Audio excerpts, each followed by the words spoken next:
Have you ever stopped to think about the growing number of children who call these streets home? What drives them to leave their families behind? And how do they survive without the basic necessities of life? How do they find food, shelter, and healthcare in the midst of urban chaos?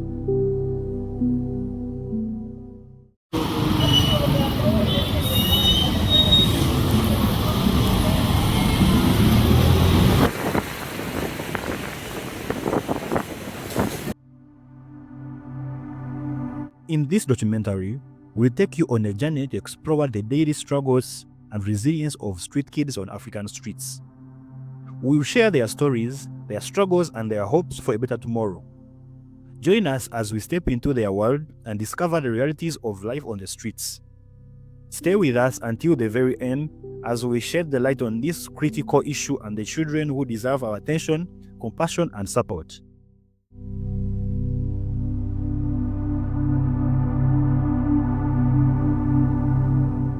Today we bring you Mr. Misach Williams, who was once a street kid, a street child.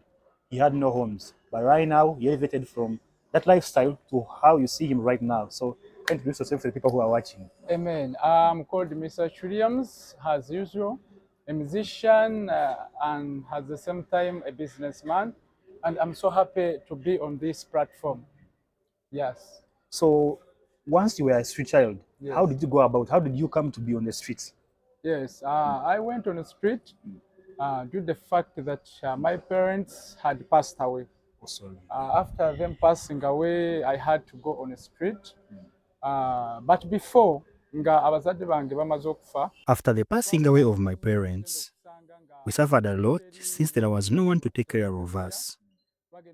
Me and my brothers ended up on the streets to look for survival, but life totally refused. But what brought all that was the loss of my parents. They passed away when I was only 7 years of age. That's when the suffering started. Our relatives did not care about us. Maybe they did not have the capacity to do that. I don't blame them much.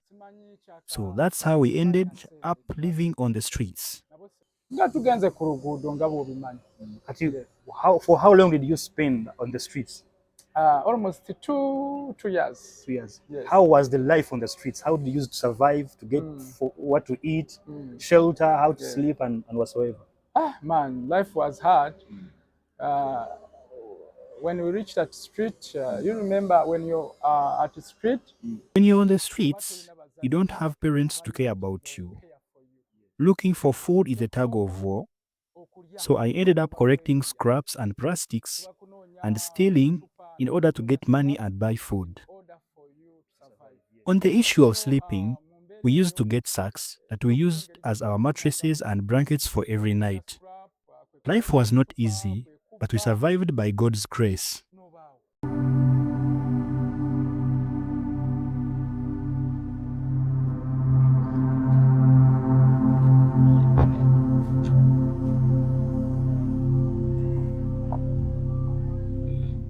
For those who may not know, let's start with a crucial definition.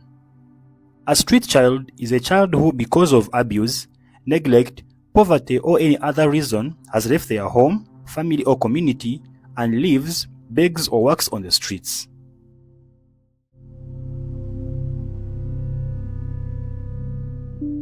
But what drives these children onto the streets? Some of the possible causes include negligency of family, low education or lack of access to education, economic reasons or poverty, parental divorce or family breakdown, cultural reasons or traditions, influence of friends or peer pressure, mental health problems or substance abuse, violence or abuse at home, parents abandoning or giving up on their children. These complex factors can push vulnerable children onto the streets, where they face numerous challenges and dangers.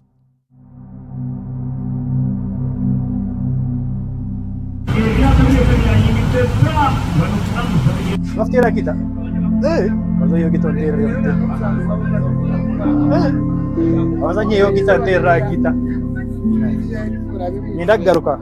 24 hours. I ventured into the heart of a bustling slum where the struggles of these street kids converge. That's where I meet Mr. Iga Hussein, a guardian angel driven by his own child experiences. He has dedicated his life to gathering these vulnerable kids, fighting for their survival, and seeking help from organizations that share his vision.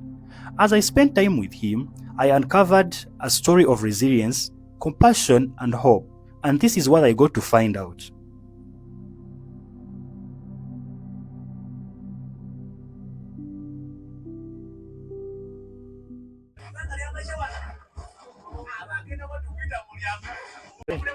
So I try to investigate and see what they always do in their free times, and what amazed me is they even have a TV. They sometimes go here and watch.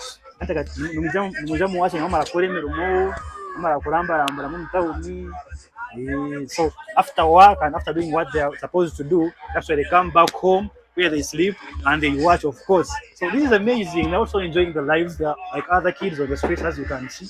They're enjoying. So actually, I'm not seated with them here enjoying the TV right there. You can see the TV. They wake up every morning unsure of what the day will bring. They face challenges that no child should ever have to face. They have learned to fend for themselves, to rely on each other, and to find strengths in their community. Despite the hardships, they hold onto hope, onto dreams, and onto each other.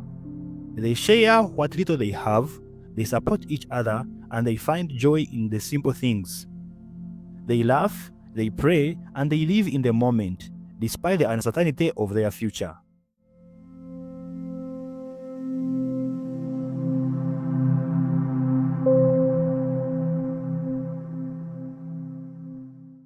So we are here at the bed space. This is where they sleep actually. So they have to sleep here in numbers since there are very many. So you can't just accommodate one at a go. So I think it's like this. And on the upper level you can see. So they are all accommodated here. So hata facilitating ebintu arikuhereza emfarasi arikubereza branjiti nabone baweruisha zininga nomugenda namakasente mu rugo. They have talents, they have passions, and they have dreams. They express themselves through art, music, and sports. They find joy in creativity, in self-expression, and in bringing people together. They are not just survivors, they are thrivers. They are dreamers, they are doers. They determine to make a difference, to leave a mark, and to create a better world for themselves and for others.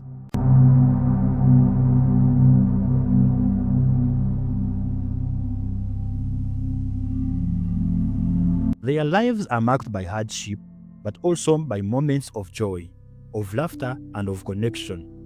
They are not just street kids, they are individuals with stories, hopes, and inspirations. They dream of a better life, of education, of family, and a chance to belong. They dream of a future where they can thrive, where they can grow, and where they can reach their full potential. They dream of a life free from poverty, free from violence, and free from fear. They dream of a life where they can be kids, where they can pray, and where they can just be themselves. Organizations and individuals are working tirelessly to support these kids, providing education, shelter, and love. They are not just providing basic necessities, they are giving them a chance to thrive, to grow, to reach their full potential. They are providing a safety net, a support system, and a sense of belonging. They are helping them to build a better future, one that's filled with hope, promise, and possibility.